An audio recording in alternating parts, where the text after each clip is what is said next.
All right, welcome back. Next, we have a presentation by Richard Frank titled Mental Health Parity, Unfinished Business. Professor Frank has held several policy and planning positions at the federal level, including as the Assistant Secretary for Planning and Evaluation in the Department of Health and Human Services.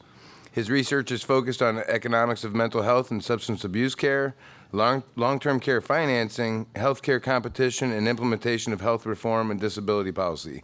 Again, please hold your questions until the end of his presentation, and thank you, Professor Frank.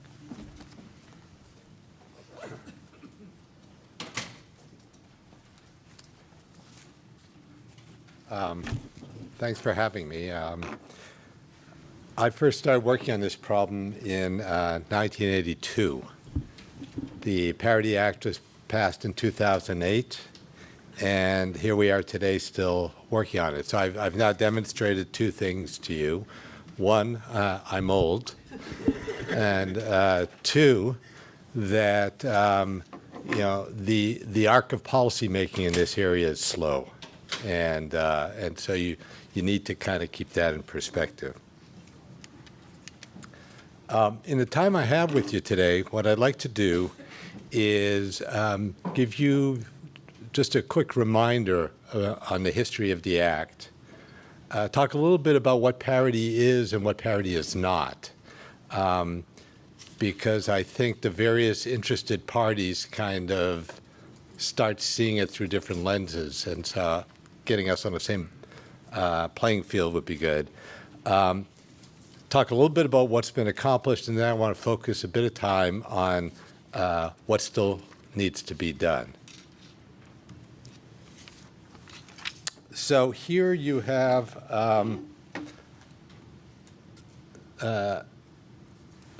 we can play our first parlor game of the day, which is who knows who that is? That's Paul Wellstone. That's Pete Domenici. And this is the signing ceremony of the Mental Health Parity Act in 2008.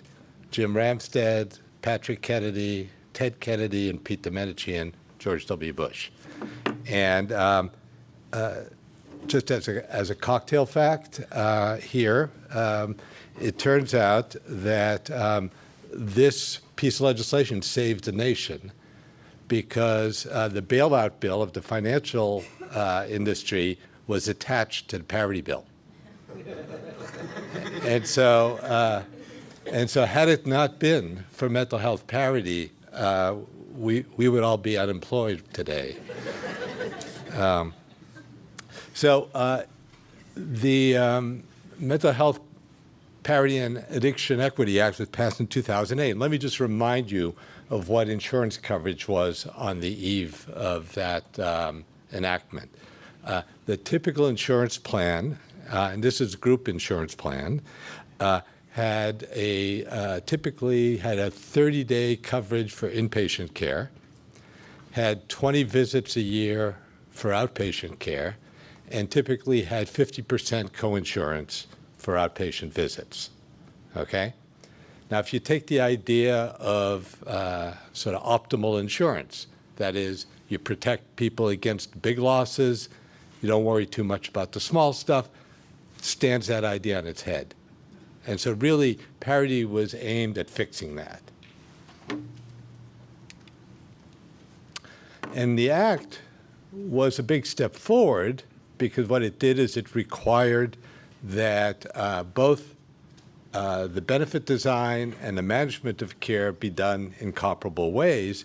It was, however, limited to only firms that offered coverage in the first place. So if you chose not to offer it, you didn't have to. And it was limited to firms with 50 employees or more. Okay, so essentially the individual and the small group market were out. So then in 2010, along came the Affordable Care Act. And here's a second parlor game. Whoops. Does anybody know who that is? That's John Dingell. And the reason that John Dingell is important here is because his father introduced Harry Truman's first national health insurance plan into the Congress of the United States. And this guy had taken over from his father and had spent his entire career trying to pass health reform and health insurance reform in this country, and he got to sit there next to President Obama at the signing. So it was a big deal. But there were two things that the Affordable Care Act did to extend the reach of parity. The first thing it did is it included mental health and substance use disorder treatment as part of the essential health benefits. And what that meant is that all insurance plans needed to offer those benefits. And then in the second bullet here, 21 words kind of said not only does that have to be the case, but that mental health and substance use coverage has to be at parity. So those 21 words really essentially totally changed the way we do mental health benefits in this country. So we went towards universal coverage. We added essential health benefits that included mental health benefits and then required them to be at parity, and that completed the picture.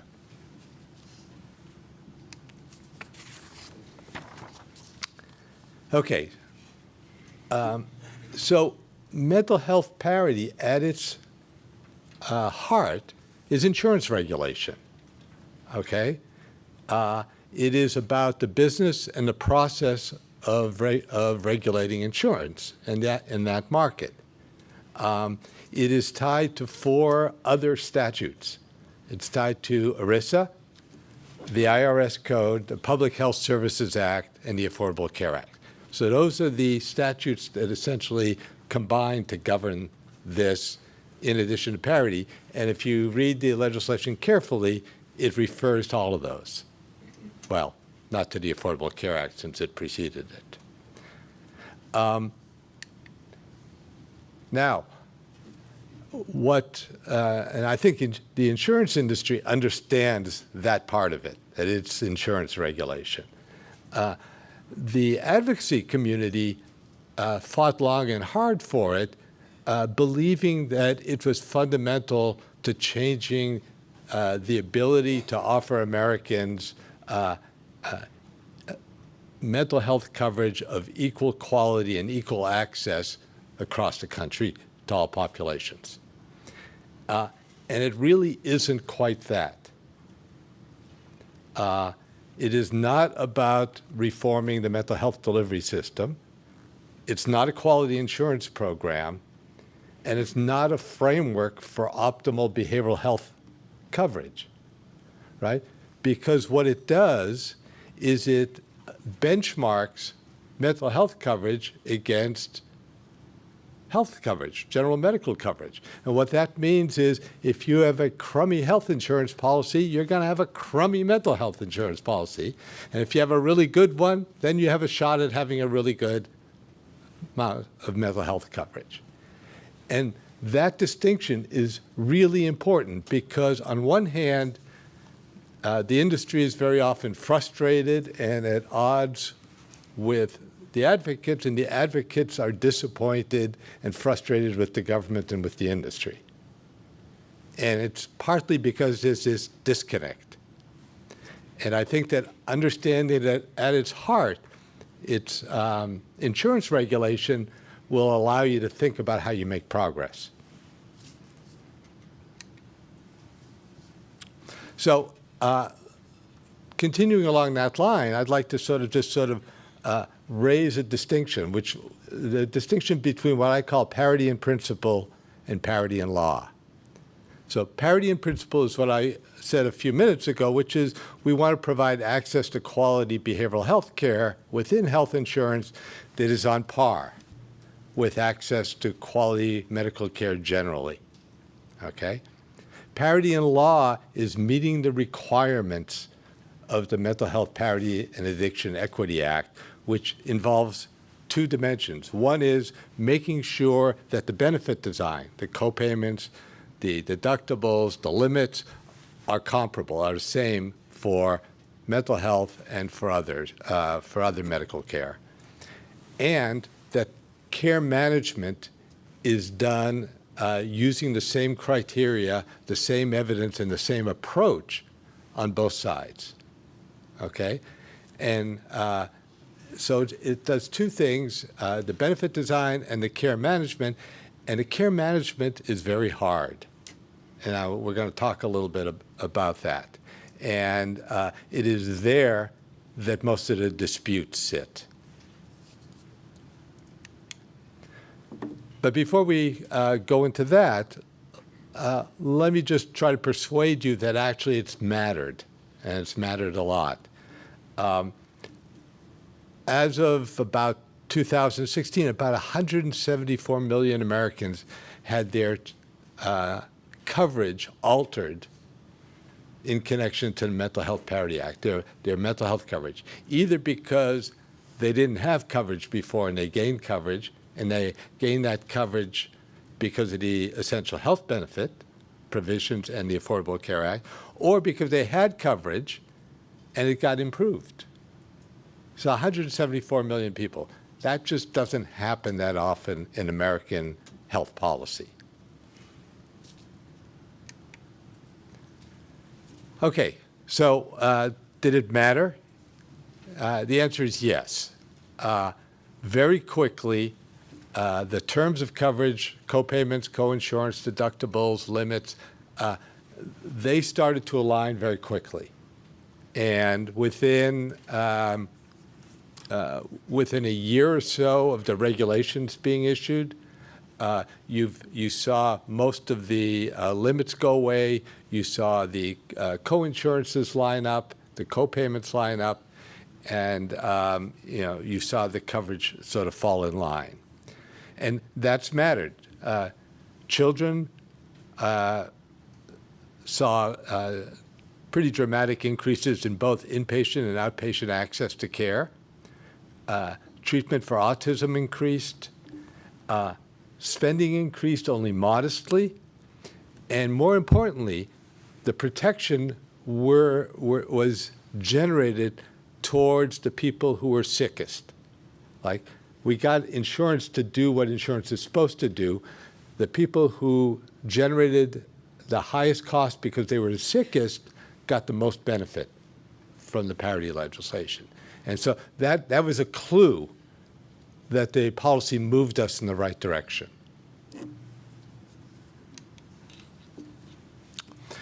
So that was the good news.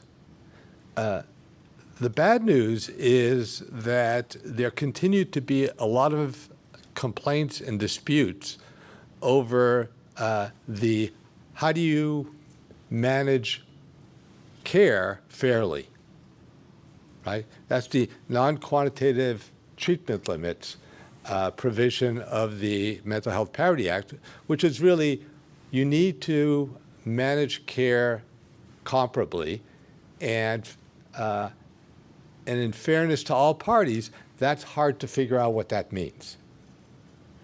Because managing care is complicated and involves a lot of judgments, and there's a lot of room for interpretation. And so what you saw is you didn't see a lot of complaints about limits or dollar limits or co-insurance. The place where you saw real complaints was in this blue segment, which is the non-quantitative treatment limit. There are a lot of complaints that care was not being managed fairly. Well, why is that? Well, fundamentally, it's because the incentives that led to limited insurance coverage in the first place were still there.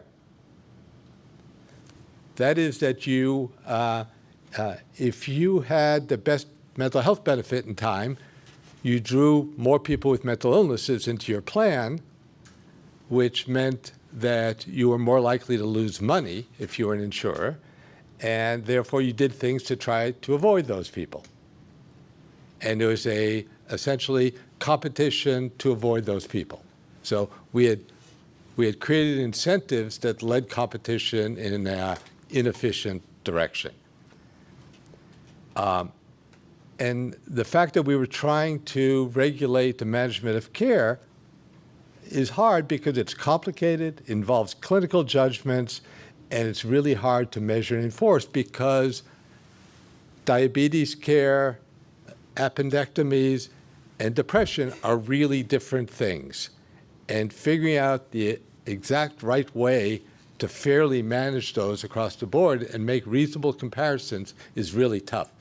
It's not like coinsurance. We can look on a piece of paper and say 20%, 20%. And because of that, it's hard, and it's a place where there's going to be a lot of disputes.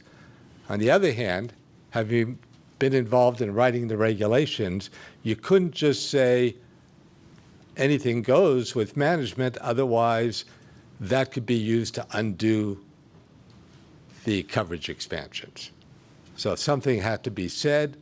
It was imperfect. And so the question is, how do you address those incentives? And the three things I'm going to propose is where we should perhaps look for unfinished business is performance measurement, risk adjustment, and better accountability systems. We heard a little bit about risk adjustment in the last presentation. I will argue that we do risk adjustment on behavioral health less well than we do risk adjustment generally.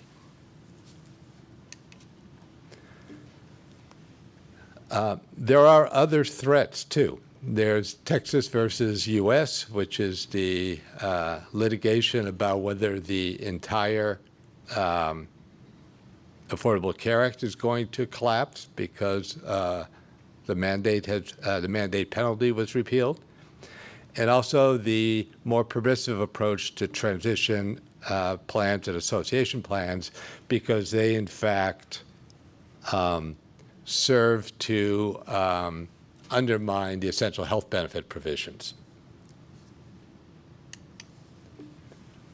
So just a little reminder, brief history lesson. In 2011, in the run-up to implementing the Affordable Care Act, there's a survey done at the Department of Health and Human Services about what do small group and individual insurance plans look like. So just to remind you where we were, 65% didn't offer maternity coverage, 34% didn't offer substance use disorder coverage. I'm not talking about not good coverage. I'm talking about any coverage. So you could have insurance but not be covered for addiction. And 18% didn't offer coverage for mental illness. And when they did, they looked very much like that typical plan that I mentioned earlier. Okay? There's not a lot of reason. This is the best clue that we have about what happens if those consumer protection and laws go away. That for the small group market and the individual market, we're likely to see movement back in this direction.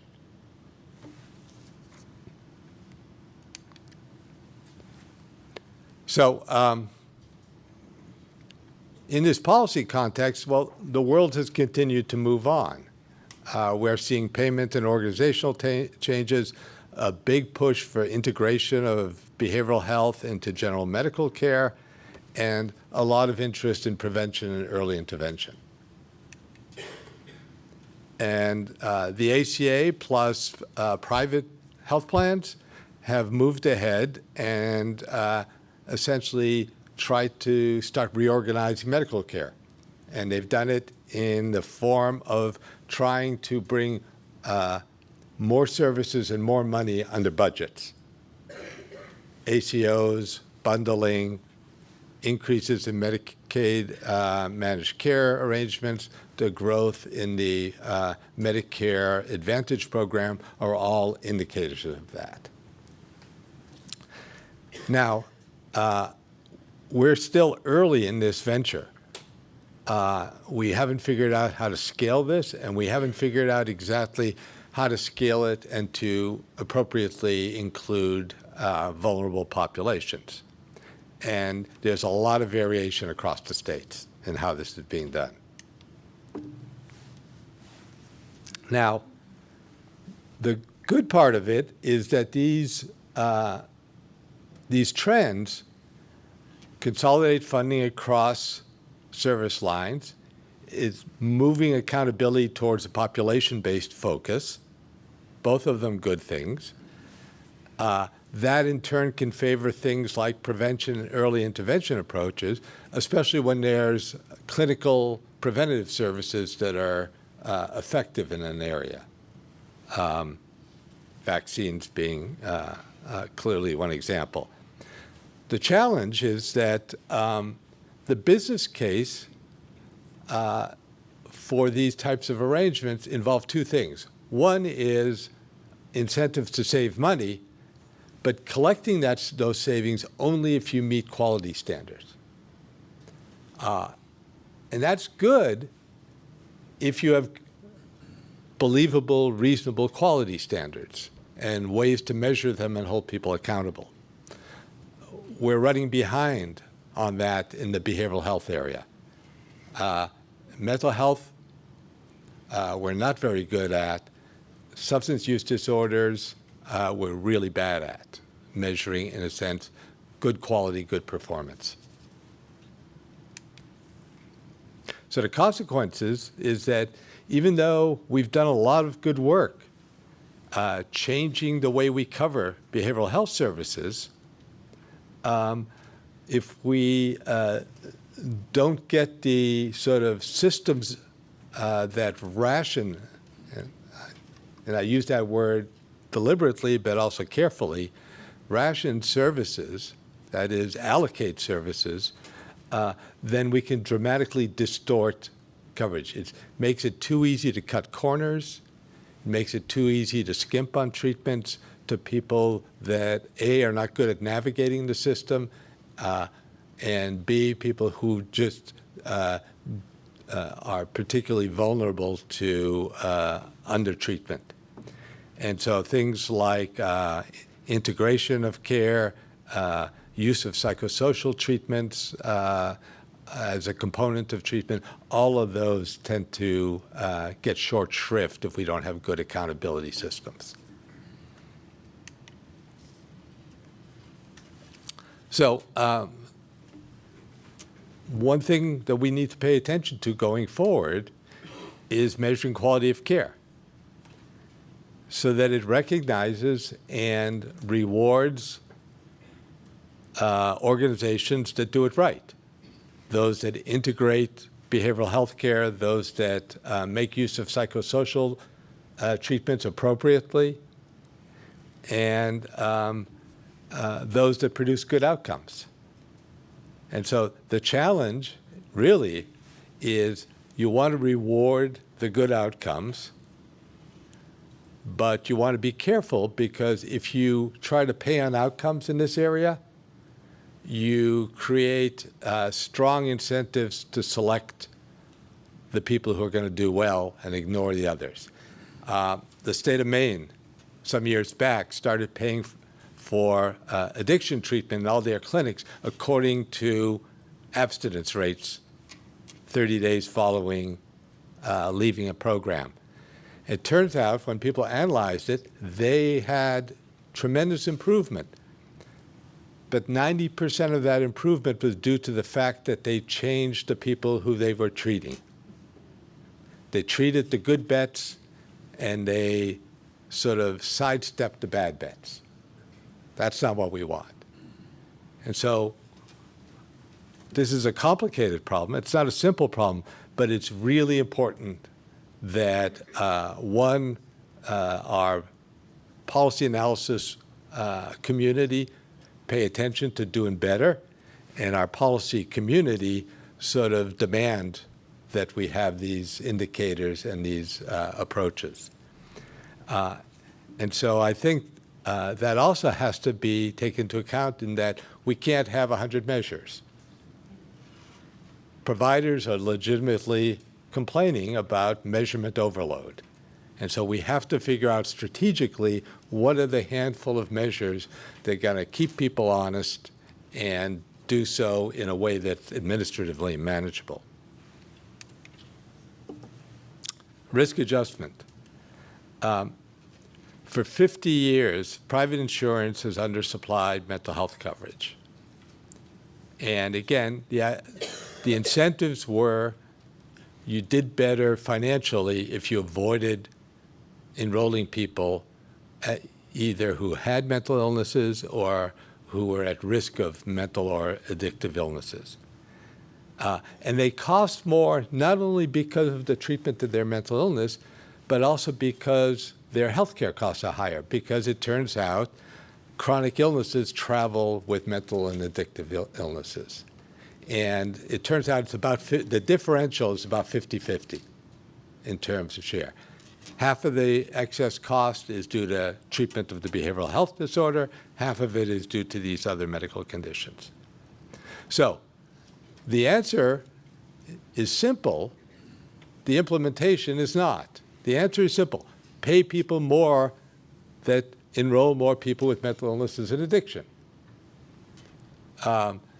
Problem is that we aren't really good at measuring that, and we haven't done a good job of finding those variables that are very predictive of costs when you get populations of that kind.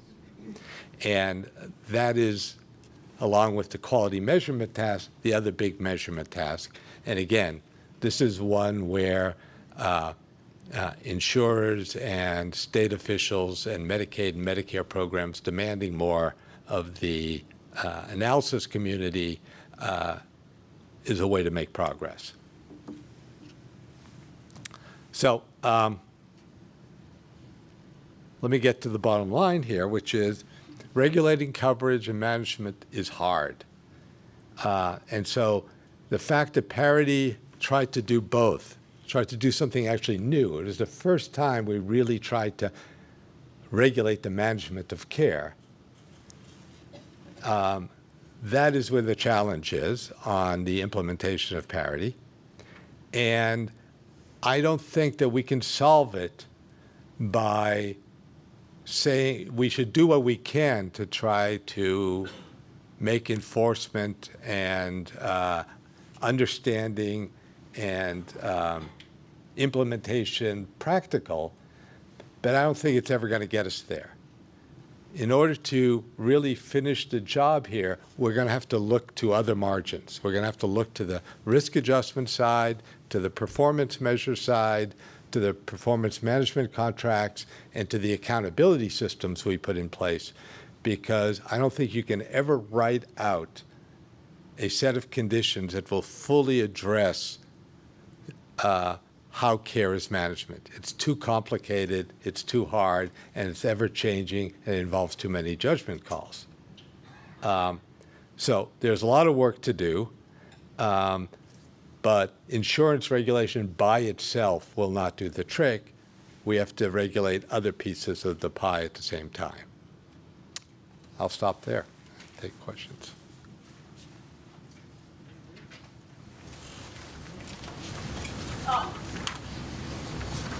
So I guess my question pertains to your last bullet and the idea that insurance regulation is not the way to accomplish these goals. And I think for those of us who do work at the state level, and particularly for state policymakers, I think the question is always going to come up. What state laws can be passed that will advance this process? And in New Hampshire, we do have laws that require the insurance department to evaluate mental health care compliance. And I think looking at your slide around the creation of incentives, it seems to me that one approach that could be taken at the state level might be to create safe harbors just for state level regulation, because I think it's a little, it's difficult to say, well, we have to have national legislative action in order to make a difference. So I was wondering what you thought about that idea. Yeah, that's a really good question. Well, first of all, I didn't mean to say that that we shouldn't be doing anything on insurance regulation. I just meant that it's not going to get us all the way to where we want to be. So that's one thing.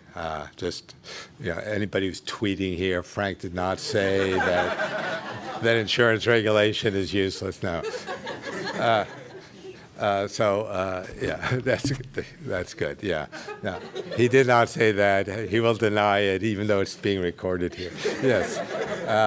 Anyway, no, I think that there are things. There are a number of states, New York, California, Massachusetts, even Ohio, are all doing things that are aimed at making the regulations, A, more robust, but also more practical to implement, so that insurers have a clear idea of at least some indicators of them doing the job right, which I think, in fairness to the disputes, the insurance industry has often been in a case of whack-a-mole, right? Because as soon as they sort of move on one margin, there's a complaint over here. And I just think that kind of starting with a baseline of what's reasonable is something that states could do that would be very helpful. I think states have other tools. State employees programs, Medicaid programs, all have pieces of this pie. And if you sort of work on policies that are complementary, the risk adjustment, the quality standards, the performance measurement, those tend to spread. And I think those are very constructive things that states could do.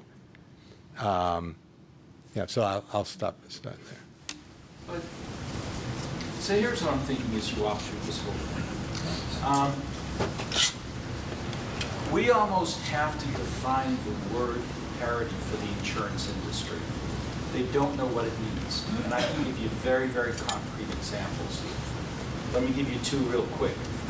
One is, so the whole idea of just limiting someone to, say, 20 sessions a year is supposed to have gone away.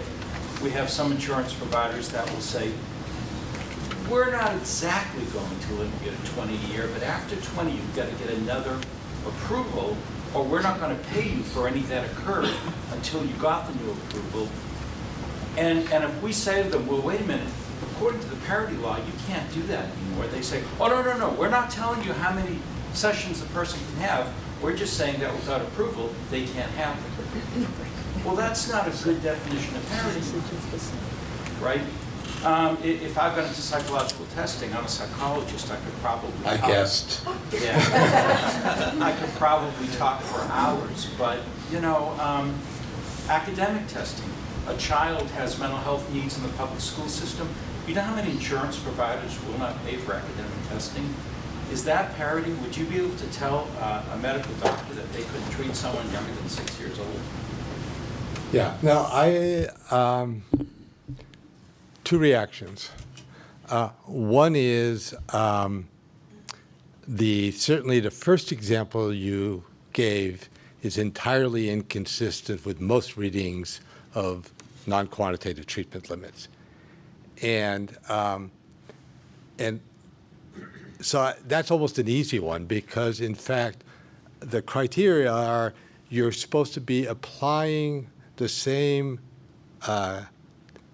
data, clinical logic, and processes that you do in a medical side and setting that. So you need to be able to demonstrate that any rule about approval, particularly if it's across the board, is almost surely going to fail, right? Because it's not specific to a pattern of data and evidence. And so, and I think there are some court rulings recently that have sort of backed that up. So what I think is, on the other hand, is fair on the industry side is that just like they're not allowed to say behavioral health is one thing and we're going to have an across-the-board rule,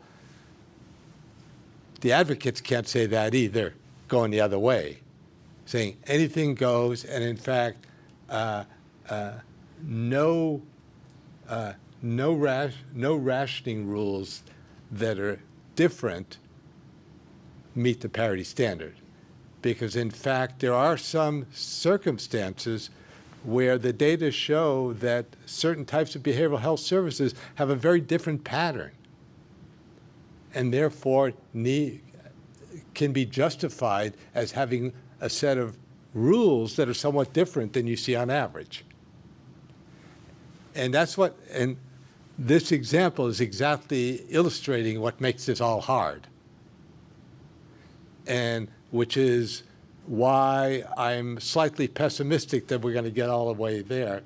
Actually, very pessimistic that we're going to get all the way there just by trying to do that regulation. That's why you need accountability. That's why you need performance measurement. That's why you need risk adjustment, because they take away some of the incentives that lead to these disputes on both sides. So you mentioned integration, and New Hampshire's been doing a lot to move towards integrating behavioral health and primary care. There are enormous payment barriers for this. Even though you just said regulation is not the answer, what are some regulatory levers that could be useful? Actually, this is one of the places I'm most bullish on regulation. So if you think about sort of at least the stereotype problem, which is I can't see a psychiatrist, a psychologist won't participate in any kind of insurance plan, et cetera. Just because psychiatrists, psychologists are people like the rest of us, they generally respond to money. And if you paid them more, they would probably be more willing to do that. And that's the problem you're pointing to. And there, I think you can actually do a parity test that is very practical, very quantitative to show, because to some extent, the ratio of what you get outside of insurance or outside a network and inside should be the same for a psychiatrist as it is for an internist or a radiologist or a surgeon. And we have data to be able to figure that out. Now, it's not totally straightforward, but it's doable. And I think if we started showing that, there's a set of sub-regulatory guidance in the parity statute that says you cannot manipulate prices to shrink your network. And so you can use those provisions to do these types of tests to improve matters, I think, to make the networks grow, to make it more attractive for having co-located services and things like that. I'm sorry, could you, I didn't follow the test you're saying if you're out of the network, the percentage. Are you saying what percentage of charge do you get out of network? I'm not quite So sure. no, not charge, but let's just say net prices, like how much money gets paid to you as a provider. The ratio for a psychiatrist to what they can get out of network versus in network should be similar to what an internist or a surgeon or a radiologist gets when making that same comparison, because in a sense, you don't expect a psychiatrist and a surgeon to be paid the same, but the ratio of their opportunities in and out of network should be comparable. And it's that would be an indicator of fair pricing, because in a sense, it's showing you, has the insurer payment scheme responded to the market condition in the same way for a psychiatrist as they do for a surgeon. And that's sort of what you're trying to get at. We're getting very nerdy here. I have a question from the live stream. Someone is asking, what do you mean by psychosocial care? Psychosocial care, well, the sort of poster child for psychosocial care is psychotherapy. But it can involve a variety of other things. Some case management falls into that category. Medication counseling, things that aren't formal psychotherapy fall into that.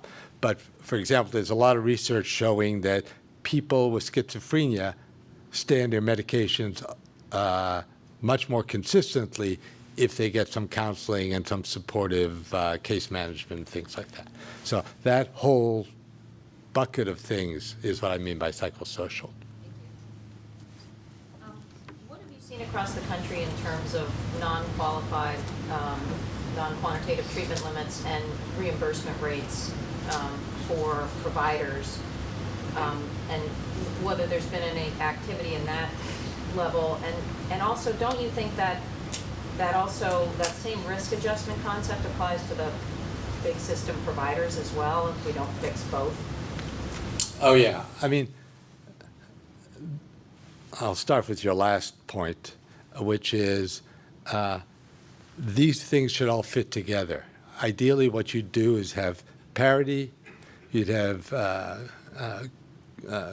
good regulation, good enforcement of non-quantitative treatment limits, you would have improved risk adjustment, and you'd have better measurement, right, and accountability. You'd have them all together, and I think that would give you the opportunity to get pretty far down the line on this. In terms of,